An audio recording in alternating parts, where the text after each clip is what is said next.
అయ్యా పొడుగు వచ్చిందే పిల్ల తల్లికి తీసుకునే రాయండ్రా పండుగకి. నాయన ఎప్పుడు వస్తాను పండుగకి? వస్తామన్నా రాలేదు, ఇంక టికెట్లు అవ్వలేదా? అయ్యా మరి ఎప్పుడు వస్తారా పండుగకి? చాలా రోజులు అయిపోయింది.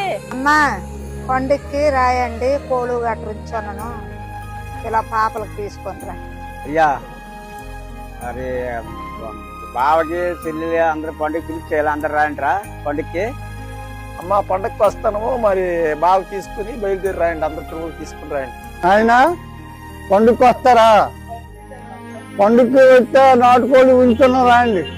పండుగ సెలవు ఇవ్వలేదు అయ్యా, వచ్చే అయ్యా పండుగకి. నాయన పండుగ వచ్చింది కదా, అందరు వచ్చేయండి, చెల్లెళ్ళు తమ్ముళ్ళకి అందరికి పిలుపు తీసుకుని వచ్చేయండి. సంక్రాంతికి అందరము సరదాగా ఎంజాయ్ చేసుకుంటామా. అది నాయన రాయండి, పండుగ చేసుకున్నాము. మనవలు కూతుళ్ళు కోడళ్ళు అందరు ఒక్క దగ్గర అయ్యి ఆ తర్వాత వాళ్ళు ఇంటికి వెళ్ళిపోతారు, కానీ పండుగ మటు తప్పక రాయండి. రాయండి పండుగకి, మనవలు కోడళ్ళు కూతుళ్ళు అల్లుళ్ళు మనవలు అందరు రాయండి.